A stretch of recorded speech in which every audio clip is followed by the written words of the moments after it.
Welcome back to the show. There's a saying that not all heroes wear capes. In this situation, a boyfriend was a hero. Um, Two women stumbled upon a domestic violence dispute. Personally, I don't believe in getting involved between relationship issues because I've done it in the past and it was a horrible mistake. I remember I pulled into my apartment complex a long time ago back in San Jose, California, and I seen a man literally beating the brakes off of his girlfriend. And like an idiot, I played Captain Save him. I jumped out of the car, ran over there, punched the guy, got him off her. She's bleeding, snot everywhere. He's on the ground. He's like yelling, like, "Dude, let her go, let her go." And I'm like, "Let her go, bro. I'm helping her up. You're beating her to a pulp." And anyway, I help her up her stairs, and we're neighbors in the building. So I go to my unit. And not even a week later, when I'm coming home, I see the same guy punched out and her, the girl that was beat up, holding hands walking up the stairs. And then that's when I started to realize that sometimes maybe we just don't understand the dynamics of certain relationships, and maybe we're not supposed to. And it's none of our business. But in other situations, if you go from jumping on your girlfriend to now assaulting somebody else's, well, then in that case, you put yourself in the fuck around and find out category. Let's take a listen.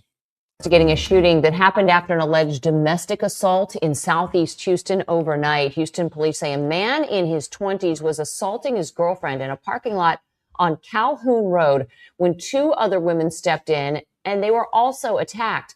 Officers say one of those women's boyfriends then shot the man. The victim is in the hospital but is expected to survive.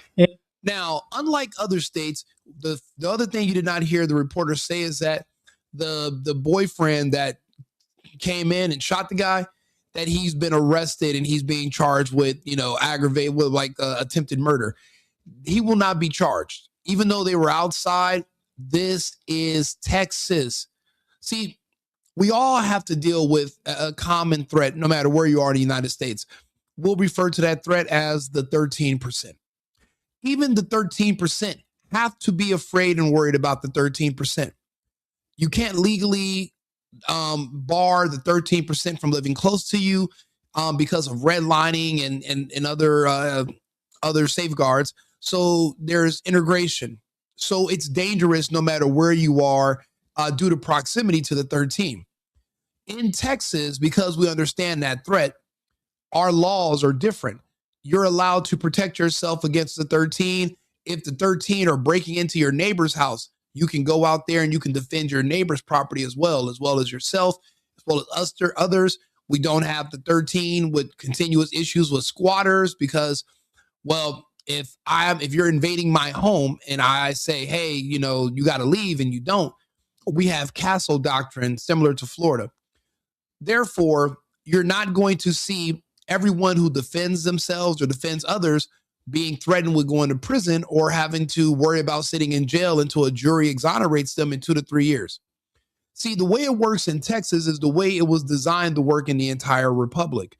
You are supposed to be armed because you are your first line of defense.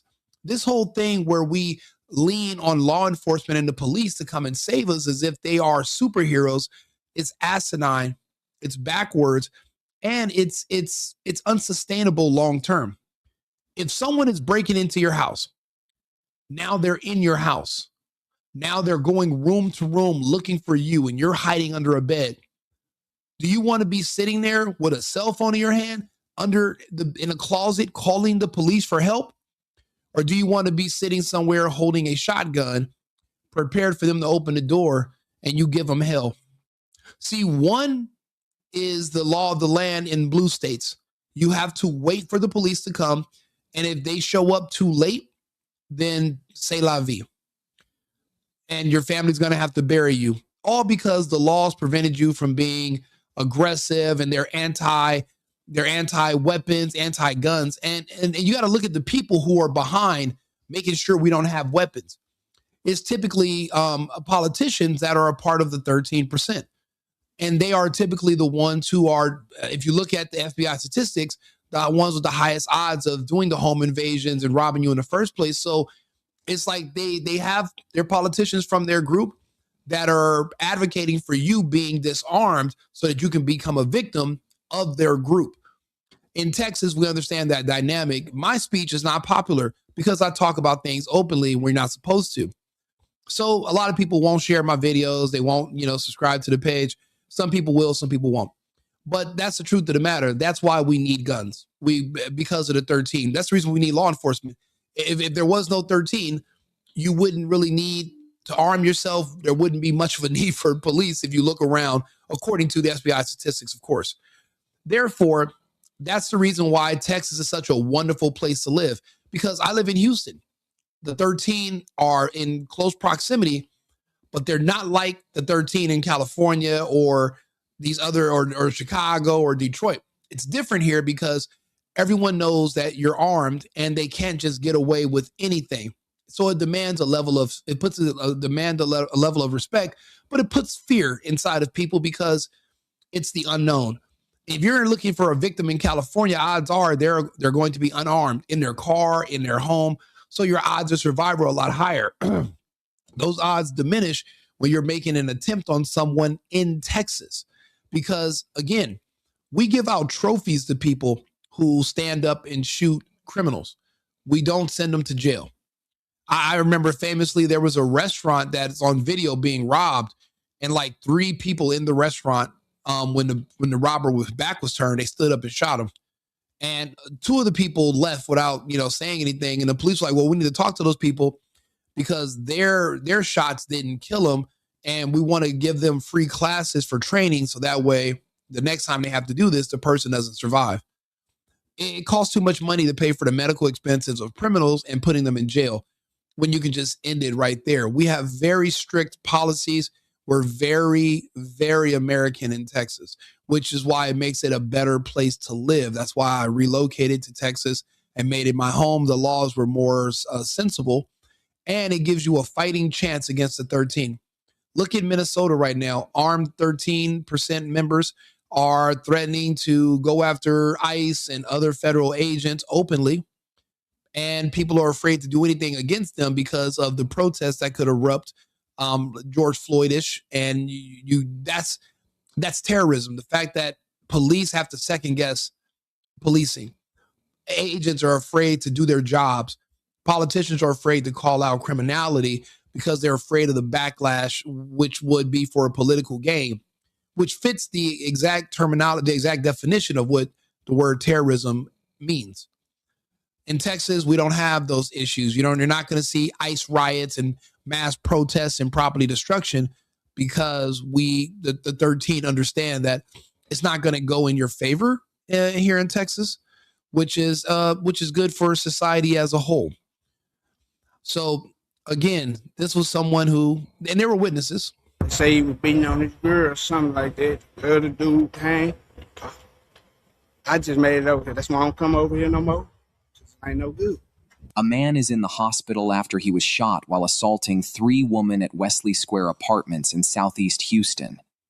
Police say he was originally assaulting his girlfriend when 2 other women intervened. The man then started to assault them before one of their boyfriends stepped in and shot him.